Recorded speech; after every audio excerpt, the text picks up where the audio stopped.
100% digital para ayudarte a cumplir tus metas. Invierte en Coopeuch Inversiones desde 1,500 pesos, con bajos costos de administración que se acomodan a tu bolsillo. Es 100% digital, fácil de usar, te acompaña y tienes el completo control de tus fondos. Coopeuch.cl, el sitio donde todos pueden invertir. Infórmese de las características esenciales de la inversión en fondos, las que se encuentran contenidas en sus respectivos reglamentos internos. La rentabilidad o ganancia obtenida en el pasado por los fondos no garantiza que ellas se repitan en el futuro. Los valores de las cuotas de los fondos son variables. Matricúlate para estudiar un posgrado en la Universidad Central. Obtén tu magíster en 1 año y medio de duración con certificaciones intermedias de 3 diplomados. Contamos con un cuerpo académico de excelencia e infraestructura de primer nivel. Puedes conocer nuestra oferta académica online en www.postgradosusen.cl. Postula. Inicio de clases en agosto. Postgrado SUSEN, para los que buscan avanzar. En el Mostrador Podcast continúa Al Pan Pan, la conversación que buscas para comenzar tu mañana. Bien, tal como les contaba, ya se conoce el IPC de junio, que estaría en una variación mensual de menos 0,2%. Aquí es bien importante señalar esto porque veníamos de una racha de aumentos, digamos, sostenidos, ¿no es cierto?, de precios. Ustedes mismos lo pueden haber visto, ¿no?, y lo han visto en los precios de los alimentos, los supermercados, en fin, ¿no?, las ferias, etcétera. Bueno, hay ahí una situación que queremos conversar porque la inflación se ubica entonces en un 7,6% acumulado a 12 meses. Queremos hablar de pensiones, ya les decíamos, con esta decisión del gobierno de darle suma urgencia al proyecto de ley para la reforma a las pensiones, para aumentar la PGU, y para eso paso a presentar a nuestra siguiente entrevistada, y es Andrea Bentancor, economista de la Facultad de Economía y Negocios de la Universidad de Talca, porque le dicen Betancourt, pero es Bentancor. ¿Cómo estás, Andrea? Gracias por estar con nosotros esta mañana. Muy bien, Mirna, muchas gracias por llamarme. Gracias. Andrea, mira, me permites, quiero partir por esta noticia de la inflación, quiero saber cómo lo ves tú, porque lo que se estaba ya señalando desde ayer, que se venía produciendo una baja, ¿no es cierto?, en el aumento de los precios. Los sueldos, si se compara, ¿no es cierto?, han logrado recuperarse un poco, ¿no es cierto?, respecto del IPC, y me gustaría ver tu opinión, ¿cómo ves esta noticia? Bueno, es que una muy buena noticia. La verdad, Mirna, que yo estaba, haciendo la mañana que uno hace normalmente y esperando un poquito para hablar contigo, así que tampoco es que haya podido leer todo, pero sí vi que fue un descenso en el nivel general de precios, en el índice de 0,2. Eso es muy bueno. Ratifica, digamos, que además los salarios reales para los próximos meses van a seguir creciendo. Ya ha habido 3 meses de recuperación en términos reales. Y que efectivamente en los próximos meses va a poder el Banco Central comenzar este descenso de tasas, que ya viene anunciado en el IPOM. Ya hubo un voto dividido en el Consejo, con 2 consejeros por bajar y los otros 3 por mantener, pero esto ratifica que la inflación, que se ha estado haciendo el trabajo y que la inflación ha estado bajando, lo cual es una excelente noticia. Entonces tenía razón el ministro de Hacienda, porque mira, yo lo escuchaba hace varios meses, ¿no?, donde él decía que esto se iba a estabilizar, pero había opiniones del mercado que decían lo contrario, ¿no?, que la verdad es que se venía una tremenda recesión y que efectivamente la inflación estaría lejos de ser controlada. Entonces, desde ese punto de vista, tú dirías que ha estado bien ejecutada, ¿no es cierto?, la política, por lo menos de la macroeconomía, por parte del ministro de Hacienda. Chile tiene una institucionalidad económica muy fuerte y sólida, o sea, tiene un Banco Central autónomo con un consejo de varias personas con conocimientos técnicos. Y tiene un Ministerio de Hacienda que se rige por una regla fiscal con todos los problemas que haya tenido en los últimos años. Y en ese sentido hay a veces divergencias, opiniones. El ministro Marcel estaba hablando ya de buenas noticias, o no sé si brotes verdes era la expresión, desde mucho antes. Quizás desde la perspectiva del ministro de Hacienda las tasas tendrían que haber bajado mucho antes, pero el Banco Central se mantuvo y ha mantenido estricto en esta tasa de 11,25 hasta julio. Yo me acuerdo haber tenido una conversación con ustedes en el mostrador, creo que con Iván, pero que creo que fue como en diciembre, y estábamos hablando si bajarían en abril, algo así. Como yo no doy muchas entrevistas, Mirna, me acuerdo. Mira, pero está muy bien. Pero ¿Ya? finalmente estamos en julio. Y yo creo Sí. que para la próxima reunión sí va a haber baja de tasa y va a ser algo muy bueno. Y efectivamente se va a estar notando en los salarios, que ya hay 3 meses de incrementos reales, ¿no? Sí, yo para cerrar este punto y pasar entonces al tema de las pensiones, solo preguntarte, porque hablaba con otro economista hace algunos meses que decía que creía que de aquí a diciembre la UEF se podía disparar a 37.000 pesos. Y sabemos todo lo que eso implica para los chilenos porque pagamos todo, cuántas cosas se pagan en UEF, ¿no? Entonces preguntarte si tú ves esa posibilidad de que se pueda disparar efectivamente a 37.000 o va a estar más controlada. Bueno, no he hecho el cálculo, pero la UEF va subiendo todos los meses de acuerdo a lo que sube la inflación y ahora va a bajar un poco. Ya. Y si continúa bajando la inflación, eh, va a seguir subiendo, quizás llega a 37.000 pesos, pero no va a ser lo dramático que fueron los últimos 2 años cuando las personas veían subir su dividendo a unos niveles increíbles. O sea, recordemos, llegamos como a 14. Impresionante, ¿ah? Sí, a 14% de Sí, IPC acumulado, claro, claro, tremendo, y eso fue una tremendo. UEF, porque la UEF finalmente lo que te refleja en tu cuota de dividendo es la inflación acumulada. Claro, Entonces llegaste en un momento que respecto al año pasado tu dividendo había subido 14% en algún momento. Pasamos lo exactamente. peor, digamos, si todo sigue bien. Bueno, ojalá que así sea. Andrea, vamos al tema de las pensiones porque, claro, a ver, el gobierno presenta, ¿no es cierto? O sea, le pone suma urgencia al proyecto de ley de reforma a las pensiones. Quiero preguntarte, ¿cómo ves el destino finalmente de esta discusión? Porque sabiendo que el gobierno no tiene mayoría en el Congreso, sabiendo además que este 6% adicional que va a ser con carga al empleador ha tenido tantos cambios, ¿no? Recordemos que en el 2020 con Sebastián Piñera como presidente, el oficialismo de ese minuto, la oposición hoy día, se había abierto a dividirlo 3 para solidaridad, 3 para cuentas de capitalización individual. Y hoy día lo que más se podría conseguir es que de esos 6, 2, por parte de la oposición estoy hablando, se fueran a una cuenta de solidaridad. Si es que, porque hay toda una discusión ahí. ¿Cómo ves tú esto que está ya instalado, ¿no es cierto?, en el Congreso?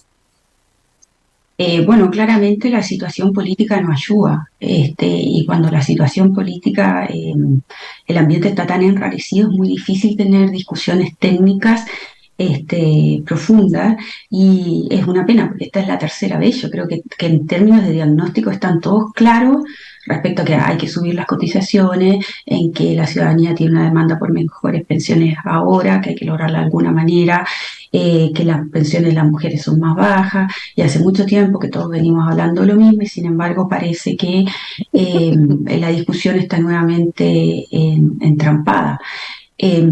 Yo realmente no sé qué capacidad va a tener el gobierno de negociar, qué capacidad va a tener de mover su propuesta. Yo estaba esperando la propuesta de renovación nacional, y de hecho la leí anoche, son unas 26 páginas en PDF, y o sea, tampoco es una gran propuesta, tampoco se entienden los números, eh, o sea, no se ha avanzado mucho en la discusión. O sea, si, si uno ve el proyecto 2017 del segundo gobierno de la presidenta Bachelet y después la discusión que se dio en el segundo gobierno de Piñera, yo creo que la misma oposición que hoy no quiere, digamos, entender esta especie de fondo dentro del pilar contributivo que compensa algunos riesgos, que haga alguna distribución entre mujeres y hombres, por ejemplo.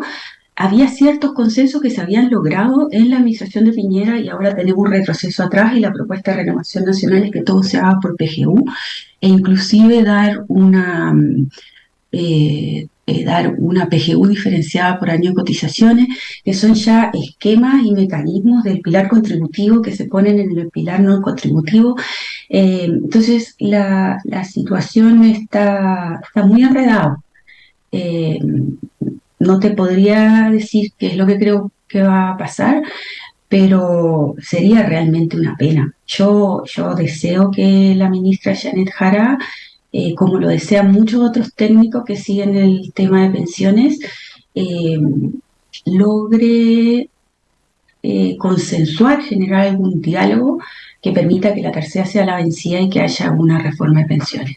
Sí, tú estuviste el año pasado o a fines del año pasado, Andrea, en un comité o en un taller técnico, ¿no es cierto?, para analizar el proyecto de reforma de pensiones, pero me gustaría saber desde tu punto de vista, desde tu visión, solamente desde el punto de vista estrictamente técnico, ¿no?, de esta conversación, porque aquí hay mucho ideológico que se cruza, etcétera.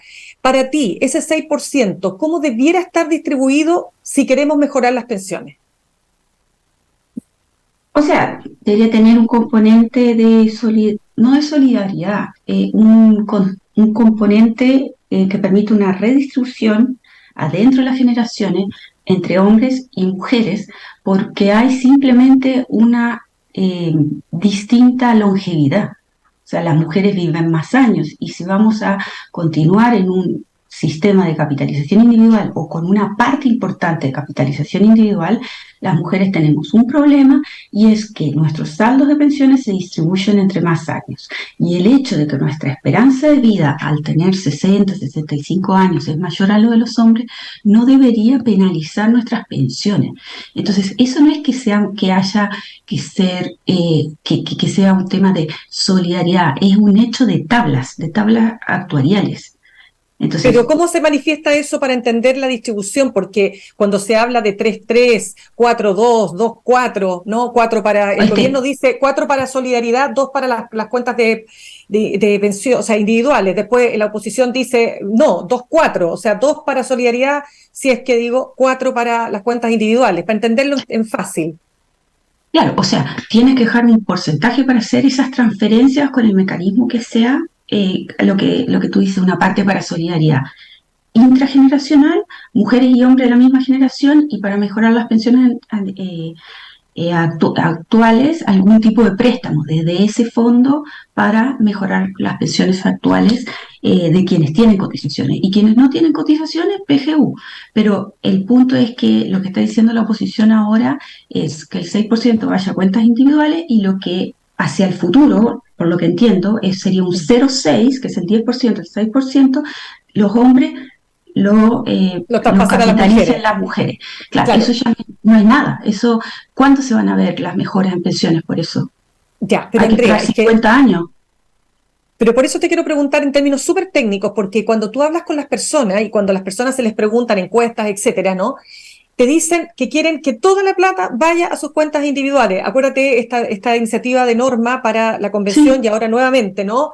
Con mi plata, no, mi plata es mi plata. Entonces, se instaló esta idea de que nada puede ir a solidaridad porque es mi plata y porque finalmente voy a perder. O sea, el Estado me va a quitar plata que no voy a ver y no hay esa idea de que esa plata que me están sacando al final va a favorecer, ¿no es cierto?, que mi pensión sea mejor y que no todo dependa de mí. Pero ese es un discurso cultural, yo diría a esta altura, que se instaló en Chile y que es muy difícil de remover. Entonces te pregunto, desde lo que a ti te ha tocado ver técnicamente, ¿cómo se analiza esta discusión? Es que lo que pasa que con mi plata no, okay, está bien, o sea, ese 10% nadie lo va a tocar. Esa es mi plata no, la otra no existe.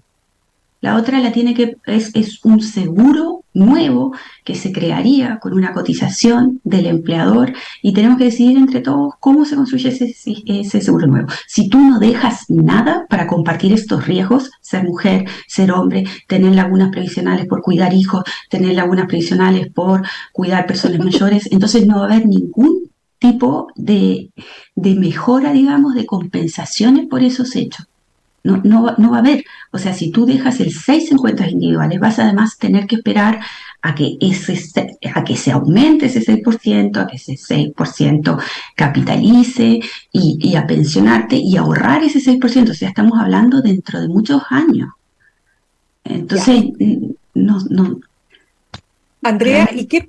Claro, y aquí viene entonces lo que tú señalabas, que es la propuesta de Renovación Nacional, que propone que se aumente la PGU, es decir, la pensión garantizada universal, pero que sea por años cotizados. O sea, si una persona cotizó 30 años, va a recibir al tiro 300.000 pesos. Pero también habla de establecer una línea de pobreza, o sea, que son 218.000 para personas con menos de 10 años, ¿no? Y a partir de los 10 años cotizados puede ir aumentando, ¿no es cierto?, hasta llegar a estos 300.000. ¿Cómo ves esa propuesta? Es que no me gusta, ¿Por qué? porque, o sea, la PGU es una pensión para personas que es un piso para la pobreza, punto. Y ese es el pilar no contributivo. Ese es lo que se financia con impuestos. El pilar, digamos, contributivo, que es el sistema de pensiones en sí mismo, donde todos cotizamos, ese es el que tiene los mecanismos en que te genera un ahorro. Cuantos más años ahorras, mayor es tu saldo, por lo tanto mayor es tu pensión. Es donde existen determinados incentivos. Ahí es donde está el hecho de cotizar más años, tener mayor pensión, en el pilar contributivo. Enredar esto y además en términos nominales, porque ¿qué quiere decir eso? Justamente al comienzo del programa estábamos hablando de inflación. Son 218, bueno, después se va a fijar que me imagino un sistema de reajuste en esa tabla, pero menos del 10% de las personas tienen más 30 años de cotización y son los hombres. Claro, y la realidad de las ¿Quiénes mujeres, tienen ¿cuál más de es? 30? ¿Y cuál Las es? mujeres, claro, la distribución es muy distinta, o sea, más de 30 años tendrá 6% de las mujeres o menos. 5% de las mujeres tendrán más 30 años de cotizaciones y quizás 12% de los hombres tendrán. Estás redirigiendo recursos hacia quienes tienen más años de cotizaciones. Estás haciendo solidaridad a la inversa. Entonces es como una propuesta que, no sé, es como poner algo arriba de la mesa. Ya Andrea, teníamos los acuerdos del periodo de Piñera, ya estaban. ¿Por qué no volver a eso? bueno, el país ha cambiado tanto desde aquel año 2020, si lo pensamos, ¿no? Pero te quiero preguntar lo siguiente, para que lo podamos poner en cifras. ¿Cuál es el nivel de cotizaciones? O sea, partamos por las mujeres, que somos las que tenemos las mayores lagunas, las que ganamos menos, ¿no es cierto?, en relación a los hombres, etcétera, las que tenemos las condiciones más difíciles. ¿Cuál es el promedio de cotización que tienen las mujeres en Chile? De años. Es que no lo recuerdo de memoria, pero pueden ser 12 años Ya. o menos. Menos de 12. Incluso Sí. hasta yo leí por ahí que podía ser hasta 8 años, ponte tú, una cosa Sí, así, ¿podría sí, ser? sí. Ya, o sea, imagínate, si para poder tener una pensión mínimamente digna, tú necesitas 30 años, las mujeres en general tienen 8. O sea, diríamos que en general las mujeres que cotizan por menos de, o sea, que tienen ese promedio, están obligadas a tener que aceptar que su jubilación va a ser una jubilación, o sea, va a tener que depender del pilar solidario, es decir, de la PGU. ¿Es así de automático? No, es que lo que pasa es que esa mujer que tiene 8 años, ¿Ya? pongámosle que tiene 8 años, va a tener un saldo en su pilar contributivo, ¿no? Su saldo FP, va a tener sus ahorros. Esos ahorros al momento de pensionarse se van a dividir, ponte tú en un retiro programado, y eso se va a complementar con la PGU.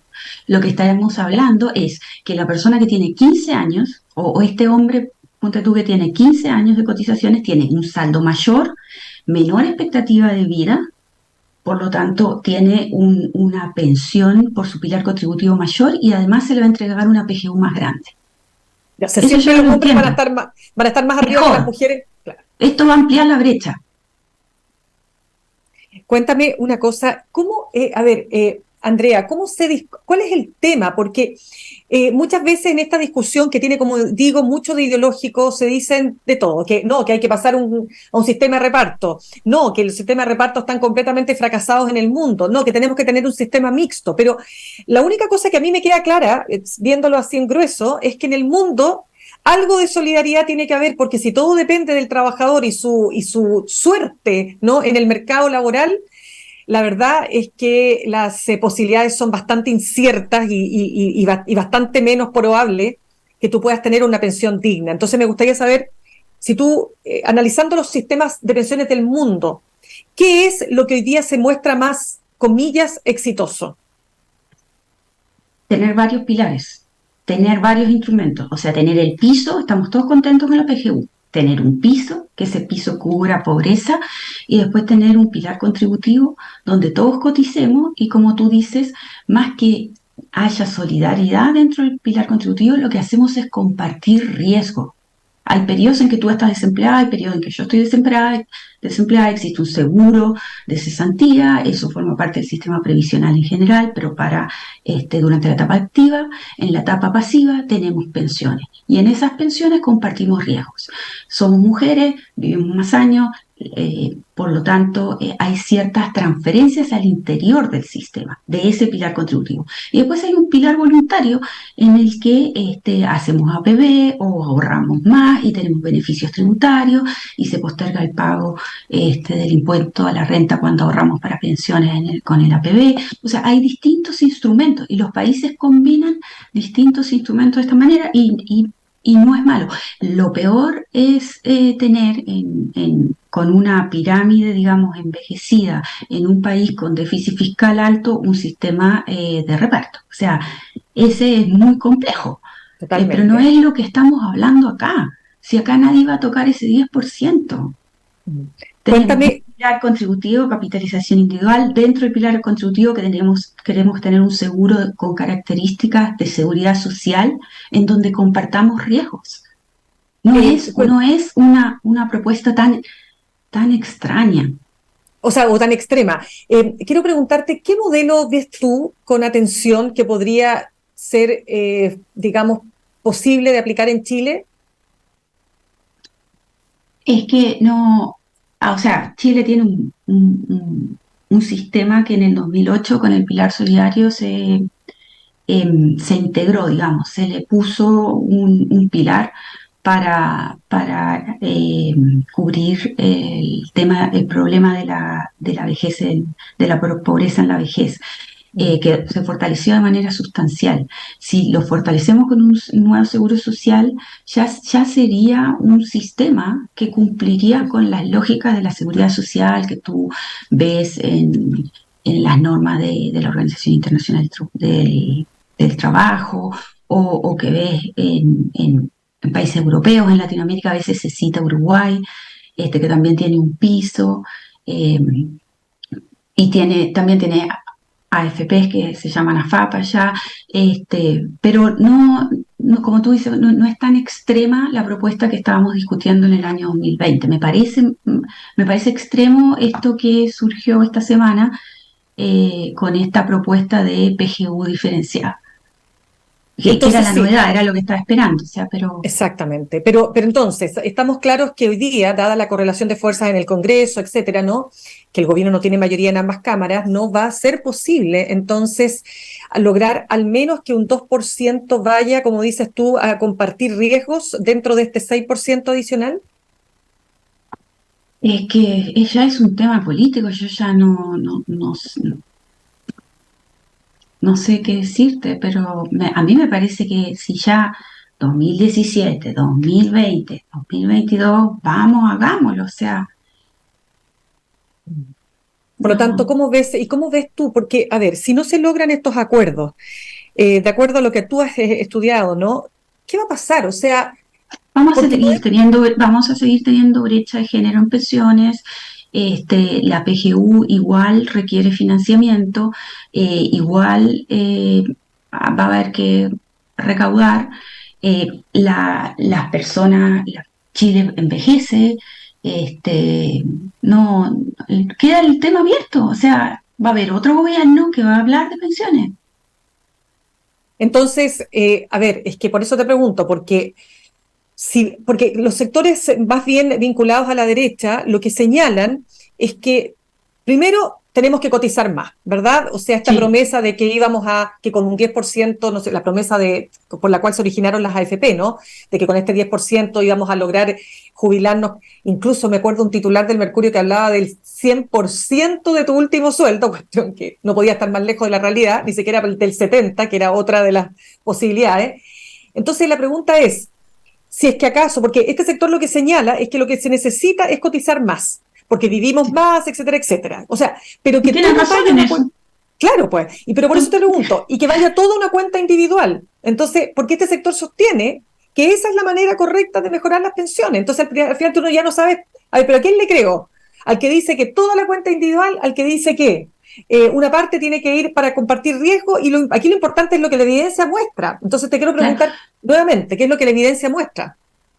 No, es que claramente si tú cotizas 16% vas a ahorrar más. Y si seguimos con este sistema exactamente como está, dentro de 40 años vas a tener un saldo mayor y ese saldo mayor lo vas a dividir entre los años que te quedan de vida, de acuerdo a la expectativa de vida, y la pensión va a ser más alta. Pero hay que esperar 40 años porque hay que esperar que se vaya subiendo de 10 a 11, de 11 a 12, que además esos fondos entreguen un retorno y que, digamos, más años de tu vida hayas ahorrado 16% en lugar de 10. Entonces, Ya, o sea, si se aplica... quien le falta 3 años para jubilar, ese 16% no le va a tocar, le va a tocar a la persona que está entrando al mercado de trabajo y que va a entrar cotizando 16%. Entonces, Ya, o sea, esa persona va a ahorrar a 16% durante 40 años.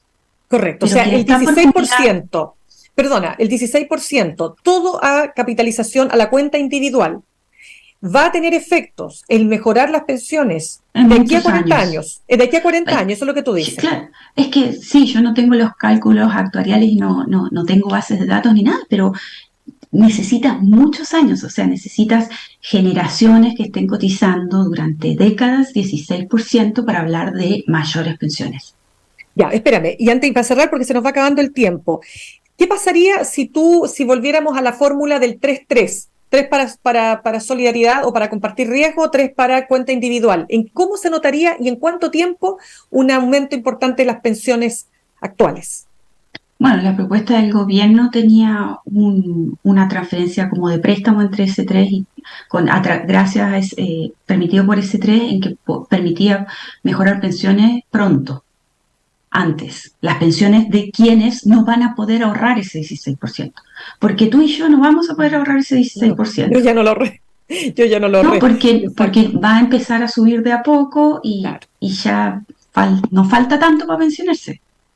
Entonces, para cerrar nomás, yo sé que tú eres economista y esa es tu labor, pero ¿estás pesimista respecto a lo que pueda pasar entonces en materia de pensiones en Chile? Sí,